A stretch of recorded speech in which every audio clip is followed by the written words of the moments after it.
C'est une plongée dans les heures les plus sombres de l'Irak, sous le joug du groupe État islamique. Entre le 12 et le 13 juin 2014, à Tikrit, 160 km au nord de Bagdad, 1700 prisonniers chiites ont été exécutés par les djihadistes. Un massacre reconstitué et documenté grâce au travail de l'UNITAD, une équipe d'enquêteurs de l'ONU spécifiquement affectée à la recherche des preuves des crimes du groupe État islamique. À sa tête, l'Allemand Christian Richer, ici dans ses bureaux de la capitale irakienne. Des crimes ont été commis par l'EI contre toutes les communautés ici en Irak. Il est donc très important d'avoir une vue d'ensemble.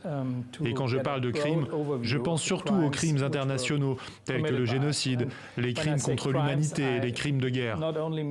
Une liste des crimes du groupe État islamique qui s'allonge encore 5 ans après sa chute en Irak. Comme ici, dans le district de Sinjar, au nord-ouest du pays, avec la découverte de plus de 80 charniers. À l'été 2014, Daesh s'était emparé de cette zone, le foyer historique des Yézidis persécutés par les djihadistes. Après plusieurs mois d'investigation, de recueil de témoignages ou encore d'analyse de documents et de vidéos de propagande, les enquêteurs de l'UNITAD concluaient l'année dernière avoir recueilli la preuve claire et convaincante d'un génocide. Peut-être y aura-t-il à l'avenir un tribunal pour les crimes de l'État islamique.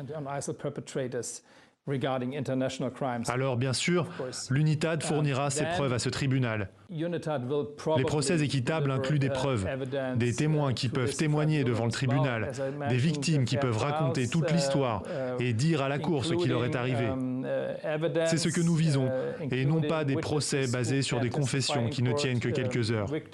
Alors que les enquêteurs de l'UNITAD viennent d'ouvrir le dossier des destructions par le groupe État islamique de l'héritage culturel irakien, leur dernier rapport, cette semaine, faisait état de la mise au point et du déploiement entre 2014 et 2019 par le groupe djihadiste d'armes chimiques et biologiques, mais aussi d'autres crimes majeurs, notamment des violences sexuelles en masse et la persécution de la communauté chrétienne en Irak.